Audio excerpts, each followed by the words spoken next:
Hello बच्चों, आइए प्रश्न को देखते हैं। छायांकित भाग के क्षेत्रफल की गणना कीजिए। और यहाँ पे देखो एक हमें चित्र दे रखा है जिसमें आप देख सकते हो ए बी सी एक त्रिभुज दे रखा है। इस त्रिभुज के अंदर हमको एक समकोण त्रिभुज दिया गया है। इस समकोण त्रिभुज का क्षेत्रफल हम अगर इस पूरे त्रिभुज में से घटा दें तो ये छायांकित भाग का क्षेत्रफल बच जाएगा। प्रश्न को हल करने से पहले हम इसकी मुख्य अवधारणा देख लेते हैं।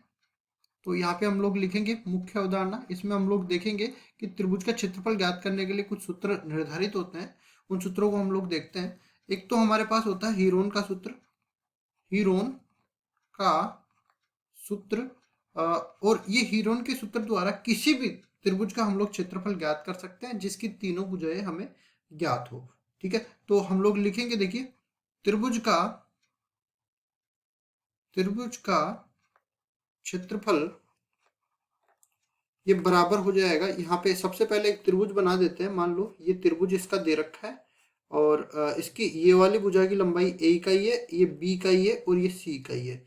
और इन तीनों का योग एस बराबर में तीनों का योग है ए प्लस बी प्लस सी बटा में 2। मतलब इसको बोल सकते हैं हम लोग एस को अर्ध परिमाप।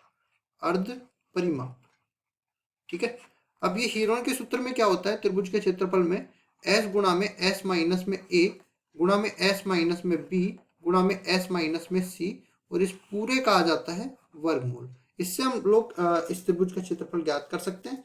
ठीक है, इसी तरह अगर मेरे पास कोई समकोण त्रिभुज आ जाए तो हम लोग लिखेंगे समकोण त्रिभुज का क्षेत्रफल, त्रिभुज का क्षेत्रफल। और देखो समकोण त्रिभुज कैसे पता लगेगा, उसका एक कोण अपने पास 90 डिग्री के बराबर होगा।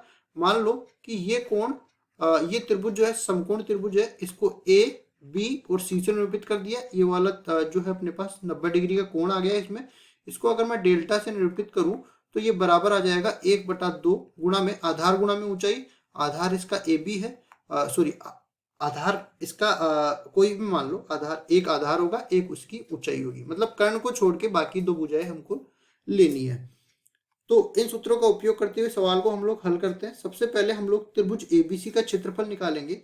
और इससे पहले हम लोग यहाँ पे देखो एक पाइथागोरस प्रमेय भी देख लेते हैं जो समकोण त्रिभुज में हम लोग लगाने वाले हैं।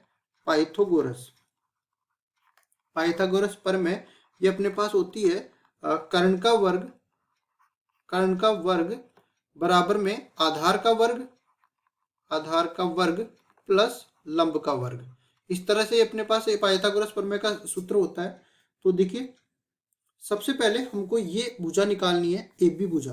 तो यहाँ पे चलते हैं और ये वाला समकोण त्रिभुज यहाँ पे बना लेते हैं। देखिए ये तो और इसको नामांकित भी कर देते हैं। ये देखो ए भुजा है, ये बी भुजा है, सॉरी बिंदु है, ए बिंदु बी बिंदु। और इसको मैं मान लेता हूँ यहाँ पे कोई सी बिंदु दे रखा है क्या, हाँ सी बिंदु दे रखा है।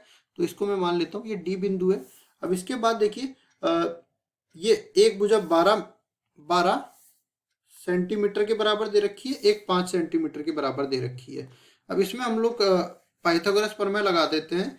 तो ए बी का वर्ग ये कर्ण का वर्ग हो जाएगा बराबर में ए डी का वर्ग प्लस में आ जाएगा बी डी का वर्ग। ठीक है, तो कुल मिला के अपने पास 12 का वर्ग प्लस 5 का वर्ग आने वाला है जो कि ए बी के वर्ग के बराबर आ जाएगा। तो ए बी का वर्ग यहाँ पे आगे इसको हल करते हैं तो ये बराबर हो जाएगा 144 प्लस 25, कुल मिला के ये 169 के बराबर आ जाएगा। और यहाँ से अगर मैं ए बी निकालना चाहूँ तो ये 13 सेंटीमीटर के बराबर आ जाएगा, मतलब इसका वर्गमूल। अब देखिए इसके बाद हम लोग इस हीरोन का सूत्र लगा के इस एबीसी का क्षेत्रफल निकाल सकते हैं। तो देखो त्रिभुज एबीसी की मैं बात करता हूँ, यहाँ पे बना लेते हैं। सबसे पहले ये अपने पास त्रिभुज एबीसी बन जाएगा। यहाँ पे ये भुजा ए है, सॉरी ये बिंदु ए है, ये बिंदु बी है और ये बिंदु सी है। इस भुजा की लंबाई हमने निकाल ली 13 सेंटीमीटर के बराबर। बाकी दो भुजाएं दे रखी है 15 सेंटीमीटर और 14 सेंटीमीटर। तो ये आ गया 15 सेंटीमीटर, ये आ गया 14 सेंटीमीटर। ठीक है, तो त्रिभुज एबीसी का क्षेत्रफल, त्रिभुज ए बी सी का क्षेत्रफल हम लोग यहाँ पे निकालने वाले हैं हीरोन के सूत्र द्वारा। तो हीरोन के सूत्र में सबसे पहले अर्ध परिमाप निकालेंगे। तो तीनों भुजाओं का योग कर देंगे, 13 प्लस 14 प्लस 15 और बटा में 2, कुल मिला के ये आने वाला है 42 बटा में 2, तो ये आ जाएगा 21 सेंटीमीटर के बराबर।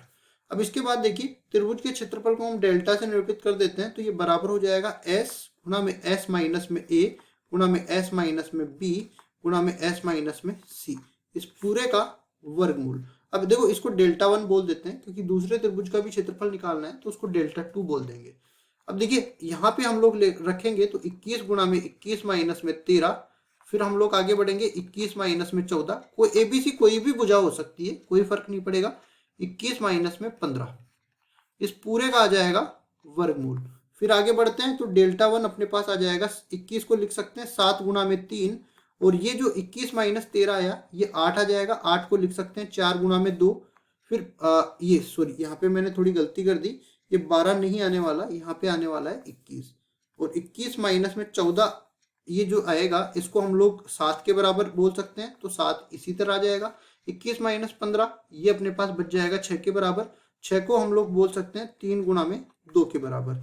इस पूरे का वर्गमूल हम लोग लेने वाले हैं, तो देखो वर्गमूल में 2 2 के जोड़े बाहर निकलेंगे, तो 2 का जोड़ा बनाया 1 7 1 7, तो 1 7 बाहर निकल गया, फिर 3 और 3 में से 1 3 बाहर निकल गया, 4 का वर्गमूल 2 के बराबर होता है तो 2 बाहर निकल गया, और 2 और 2 में से 1 बाहर निकल गया।